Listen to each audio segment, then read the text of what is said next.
Hello বন্ধুরা, কেমন আছো সবাই? আশা করছি সকলে ভালো আছো। প্রিয় বন্ধুরা, আজকে তোমাদের জন্য নিয়ে এলাম আরও একটি নতুন গল্প। আশা করছি তোমাদের দাঁড়িয়ে যাবে, তাই ভিডিওটা শুরু থেকে শেষ পর্যন্ত দেখো। আমি হাসান। কলকাতা থেকে দূরে এক অজপাড়াগাঁয়ে আমি আমার বাবা আম্মার সাথে থাকি। আমার বাবা একজন ব্যবসায়ী ও গ্রামের চেয়ারম্যান। বয়স 56। আমার বয়স 33। 15 বছর বয়সে আমার বাবার সাথে বিয়ে হয়েছিল। আমার এখন বয়স 18। আম্মা তানিয়া বেগম আর 5টা গ্রামের মেয়েদের মতো, কিন্তু খুবই লাজুক ও বোকা। আম্মাকে জ্ঞান হবার পর থেকে এখনো উঁচু গলায় কথা বলতে শুনিনি। আর বাবাকে তো বাঘের মতো ভয় পায়। আমি খুবই ভালোবাসি আম্মাকে। আম্মা তার চেয়ে বহুগুণ ভালোবাসে আমায়। আজ পর্যন্ত কখনো কড়া গলায় আমায় কিছু বলেনি মা। একটা সময় ভাবতাম অন্যরা আম্মার কাছে বকা বা শাসন পায়, কিন্তু আমি পাই না কেন? কিন্তু এখন ভালো লাগে। যাই হোক, আমার আম্মা পৃথিবীর সবচেয়ে সুন্দরী বললেও কম হবে, কারণ আমার বয়সী একজন নারী আমার সমান সন্তানের এত কম বয়সে জন্ম দিলে শরীর ভাঙার কথা, কিন্তু মা সামান্য তা হয়নি। বাড়ির সব কাজ আম্মা একা হাতে সামলায়। তবে ধানের বতর এলে একজন কাকি এসে সাহায্য করে আম্মাকে। যাই হোক, আমার আম্মা বাড়িতে সালোয়ার কামিজ আর সুতির শাড়ি পরেন। আম্মা বাড়িতে এবং বাহিরে সবসময় নিজের পোশাক নিয়ে সংবেদনশীল। কখনো বাড়ির বাহিরে যায় না, একান্ত প্রয়োজনে আব্বা নিয়ে না গেলেও বোরকা পরে যায়। আর বাড়িতে সর্বোচ্চ হলে ওড়না বুকে গলিয়ে কোমরে বেঁধে নেয়। আমার কাছে আম্মার সৌন্দর্য হঠাৎ করে প্রকাশ পায়। একদিন রাতে প্রস্রাবের চাপ এলে উঠে বাহিরে যাই। আমাদের টয়লেট ঘর থেকে একটু দূরে। আব্বা আম্মার ঘরের সামনে দিয়ে যেতে হয়।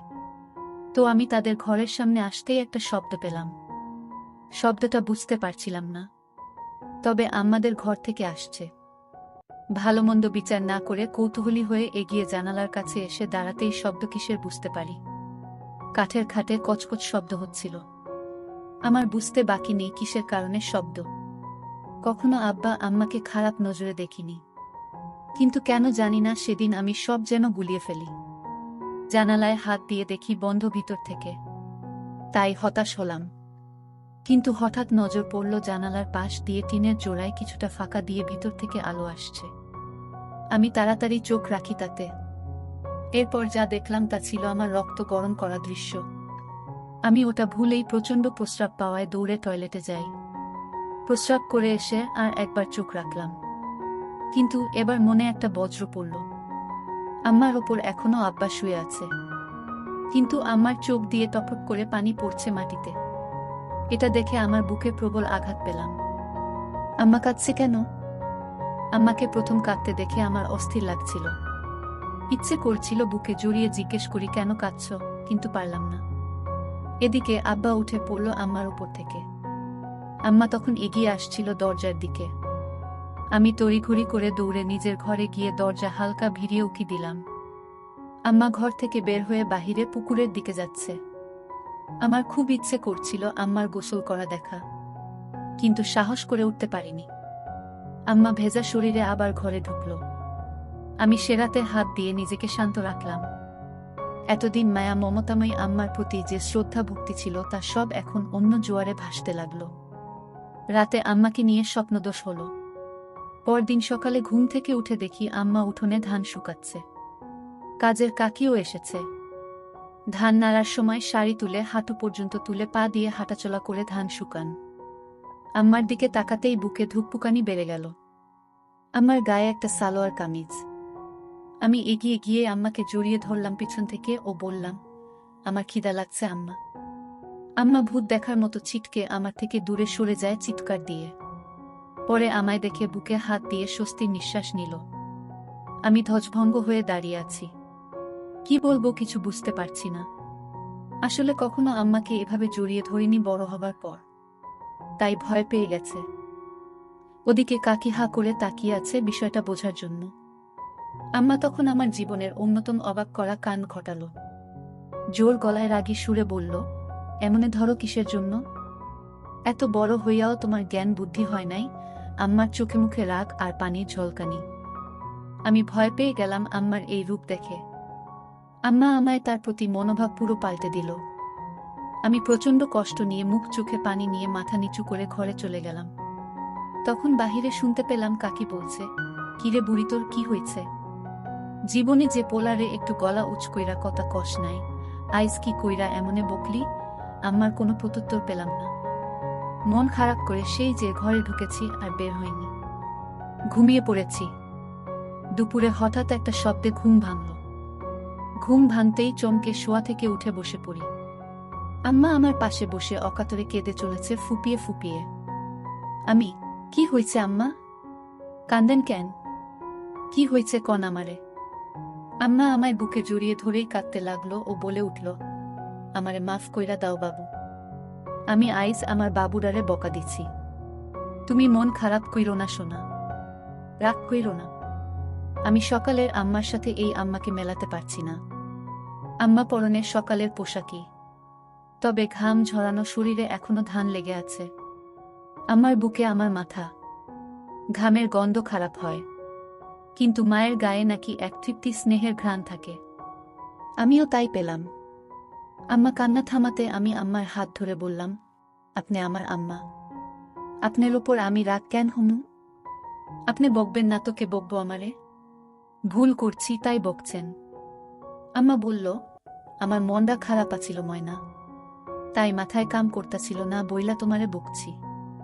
আমারে মাফ কইরা দিও পরাণ। আমি, আপনি এইসব বইলেন না আম্মা। আমি আপনারে ভীষণ ভালোবাসি। আপনি এমন করলে আমি কষ্ট পাই।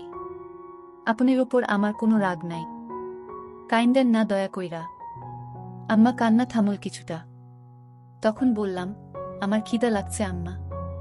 আম্মা, সোনা, এই তো আসো আমার লগে। আমার পোলারা সকাল থেকে কিছু খায় না। কি মুখ পুরি আমি। আমি আম্মার মুখ চেপে থামিয়ে বললাম, এইসব কইবেন না আম্মা, আমার কষ্ট হয়। বলে আমি কি এক সাহসিকতায় জানি না আম্মারে ছোট্ট একটা হামি দিয়ে বসলাম। সেকেন্ডের জন্য আমিও স্তব্ধ হয়ে গেলাম। কিন্তু আম্মার খানিক কোনো বিরূপ প্রতিক্রিয়া ছিল না। উল্টো আমায় অবাক করে আমার গালেও দিয়ে আমার শোনানা বলে বুকে জড়িয়ে ধরল। আমি আকাশ পাতাল এক হওয়ার মতো অবস্থা হয়ে গেলাম। আসলে কখনো এমন কিছু ঘটেনি এর আগে। সাধারণ তোমার সন্তানের এ ধরনের আচরণ স্বাভাবিক, কিন্তু আমাদের বিষয়টা ভিন্ন। এত বড় হয়েছি কখনো এমন করিনি কেউ। হঠাৎ করা একটু অস্বাভাবিক, কিন্তু আম্মার কাণ্ডেও আমি অবাক। আম্মা আমার হাত ধরেই বিছানা থেকে নেমে নিয়ে বাহিরে ও উঠোনে একটা পাশে গাছের নিচে বসিয়ে দিল। আমি কুলি করে বসলাম। আম্মা তখন ভিতরে গিয়ে প্লেটে করে খাবার আনল। আমায় খাইয়ে দিল নিজ হাতে। মাঝে হঠাৎ আবার কেঁদে দিল আমার দিকে চেয়ে আমার গালে হাত রেখে। আমি, আবার কান্তাছেন? আপনি এসব ভুইলা যান। আমি না আপনার পোলা, আমারে ভালোবাসেন বইলাই তো বকছেন। নাইলে বকতেন না তো। আমি আম্মার চোখ মুছে দিলাম। তারপরও থামে না। আমি, আর খামো না আপনি কানলে, আমি উঠে চলে যাচ্ছি। তখনই আম্মা আমার হাত ধরে বসিয়ে দিল ও বলল, আচ্ছা আর কানমু না, বসো বসো। আমি মার চোখ ভালো করে মুছে দিয়ে আবারও হামি দিলাম। প্রথমবার দিয়ে সাহস বেড়ে গেছে। মা এবারও কিছু বলল না। মুচকি হেসে আমার প্রতি স্নেহ প্রকাশ করল। আমি বুঝলাম মা অপরাধ বোধে আবেগী হয়ে গেছে বলে এই আচরণ। যাই হোক, স্বাভাবিকভাবেই নিলাম। খেয়ে উঠে গোসল করে এলাম নদী থেকে। বাড়িতে ঢুকে দেখি আম্মা গোসল করে কাপড় নাড়ছিল উঠানে। গায়ে একটা নীল শাড়ি, ভেজা চুলে গামছা বেঁধে খোপা করে কাপড় নাড়ছে। তখনই আরেক কাহিনী ঘটল। আমার চোখ আটকে গেল মার পেটে। জীবনে মার দিকে এভাবে তাকাইনি বলেই হয়তো এত সুন্দর আমার নজর এড়িয়ে গেছে এতদিন। আমি তাকিয়ে আছি একধানে পেটের দিকে। মা তখন আমায় দেখে ফেলে ও তাড়াহুড়া করে পেট ঢেকে ফেলে। আমার খুব লজ্জা পেল বিষয়টাতে। বিব্রত হলাম মার কাছে ধরা পড়ে, কিন্তু মা কিছু বলল না। কয়েকদিন চলে গেল। হঠাৎ আরেকদিন রাতে উঠে টয়লেটে যাই। তখন আবার আম্মার কণ্ঠ ও খাটের কচকচ শব্দ পেয়ে থমকে যাই। কেন জানি না ভুলেই গেছিলাম এই বিষয়টা। এই দুদিনের কথা ভেবে নিজেকে একবার গালি দিলাম কেন দেখলাম না। রীতিমতো জানালার পাশের ফাঁকায় চোখ রাখতেই আবার সেই দৃশ্য। আম্মার চোখে মুখে ঠিক আগের মতোই নিরুস চাহনি। একদম নিস্তেজ লাশের মতো পড়ে আছে, আর আব্বা আপমনে কাজ করে চলেছে। আমি আর সামলাতে পারলাম না, ওখানেই হাত দিয়ে শান্তি করে নিলাম। কাজ শেষে আব্বা আগের মতোই উঠে দাঁড়িয়ে যায়। আব্বাকে দেখে আজ এক প্রকার রাগ হলো। কেন এই বুড়ো যে আমার আম্মার মতো এক রূপবতীকে পায় তা আমার বুদ্ধিতে আসে না। এই বুড়োর সাথে এমন মেয়ে বয়সী নারীকে মানায় না। থলথলে ভুড়িওয়ালা পেট নিয়ে কোনো লাভই হচ্ছে না, তা ক্লাস 1-এর বাচ্চাদেরও বুঝতে বাকি থাকবে না। আম্মা খাট থেকে নেমে আঁচল ঠিক করতে লাগল। আমি বুঝলাম বের হবে, তাই দ্রুত ঘরে গিয়ে দরজায় উকি দিলাম। আম্মা দরজা খুলে বের হলো। দরজা খুলে হঠাৎ কেন জানি না থেমে গেল কিছু সময়। এরপর হঠাৎ মুচকি হেসে মুখটা লাজুকোতা করে হাতে থেকে লজ্জার প্রকার দিল। আমি বুঝলাম না কেন এই কাণ্ড। মাত্র যে নারী তার অপূর্ণ কর্মকাণ্ড সেরেছে, সে কিভাবে এমন খুশি। যাই হোক, 7-5 ভাবতে ভাবতে আম্মার আসার অপেক্ষা করছি। দেখি আম্মা বাথরুম থেকে ঘরের দিকে আসছে। এমন সময় আমার চোখ উল্টে যাবার জোগাড় হলো আম্মাকে এই অবস্থায় দেখে। আমি কখনো কল্পনাও করিনি আম্মার এরূপ দর্শনের সৌভাগ্য আমার হবে। উঠোনের বাতি জ্বলছে, সেই আলোয় আম্মার গায়ে পানির বিন্দু চকমক করছে হীরার মতো। হঠাৎ আম্মা তার ঘরের সামনে এসেই থেমে গেল। আমার দিকে আম্মার মুখ, আচমকা হাত তুলে আর মোড়া ভাঙার মতো করল, আর তার জন্য আরো ভালো লাগছিল। হঠাৎ আবার ঘুরে দাঁড়াল আম্মা। এটা দেখে আমার হুঁশ হারাবারই অবস্থা। আম্মা ঘরের ভিতরে ঢুকে গেল। এদিকে আমার কি আর শান্ত থাকার জো আছে? আজও আমি হাত দিয়ে নিজেকে শান্ত করে নিলাম। সকালে উঠলে দেখি অনেক বেলা। রোদের আলোয় ঘুম ভাঙল। উঠে বাহিরে বেরিয়ে দেখি কাজের কাকি আর আম্মা গল্প করছে আর ধান সিদ্ধ করছে। আমি গিয়ে তাদের সামনে দাঁড়ালাম। কাকি বলল, আপনি উঠছেন? এত বেলা কইরা কেউ ঘুমায়? আমি মুচকি হাসলাম। আম্মা, যাও মানিক হাত মুখ ধুইয়া আসো, খাইতে দেই। বলেই আম্মা আমায় অবাক করে দিয়ে কাকির সামনেই আমার হাত ধরে নিজের দিকে টেনে হামি দিল ও মাথায় হাত বুলিয়ে দিল। আমি অবাক, ওর সাথে লজ্জাও পেলাম কাকির সামনে বলে। আমি চলে যাই, হাত মুখ ধুয়ে এসে খাই। গ্রামে একটু ঘুরে বাড়ি এসে দেখি কাকি চলে গেছে। আম্মা বসে আছে মাদুর পেতে। আমি, আম্মা, এমনি কইরা মাইনসের সামনে এসব দেন কেন? আম্মা খিলখিল করে হেসে দিল ও বললইস, শরম পায় আমার মানিক। কেন খারাপ লাগে? আমি খারাপ কেন লাগব? কিন্তু মাইনসের সামনে এইসব ভালো লাগে না। আপনি আর এমন করেন না। আম্মা, ইচ্ছা ময়না আর করুন না। এখন কি খাইবা? আমি মনে মনে বলি তোমাকে খাবো, কিন্তু তা তো আর বলা যাবে না। তাই বললাম, আপনি আমারে ভাত খাওয়াই দিবেন আম্মা? আম্মা, দিমু না কেন? আমি এখনই আইতাছি। আম্মা ভিতরে গিয়ে খাবার নিয়ে এলো।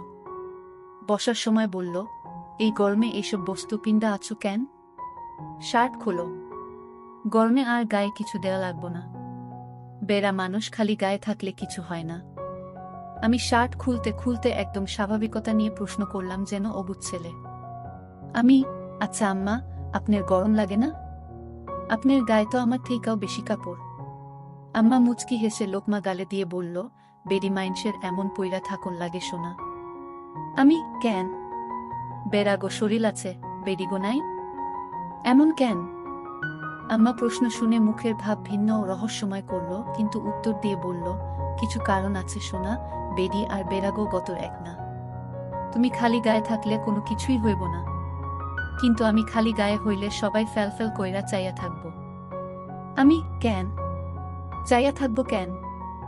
আম্মা এবার একটু নাছোড় বান্দা অবস্থায় পড়ে গেছে, কিন্তু সে কেন জানি না আমায় থামিয়ে অন্য কথাও বলছে না। আমার প্রশ্নের উত্তর দিচ্ছে।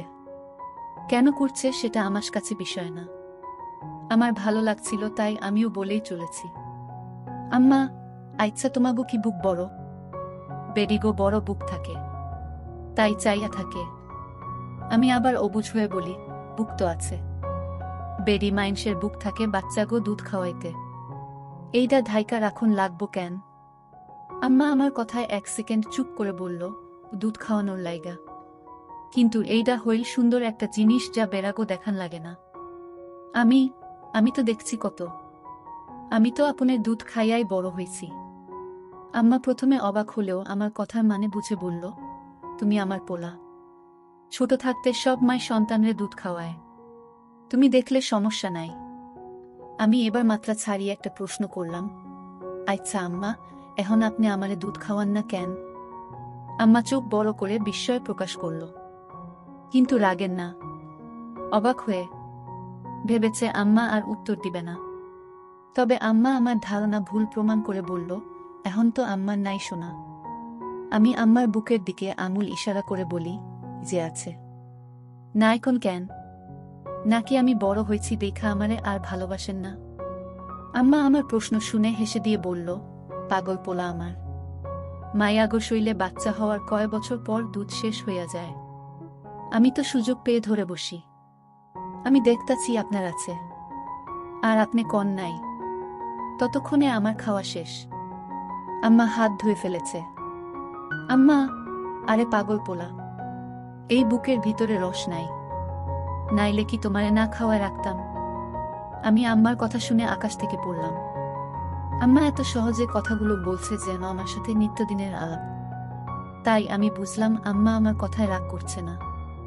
আমি এগুলা তাইলে এত বড় কেন? আম্মা এবার চোখ বড় করে ছদ্মবেশী হাসি চেপে বিস্ময় প্রকাশ করল।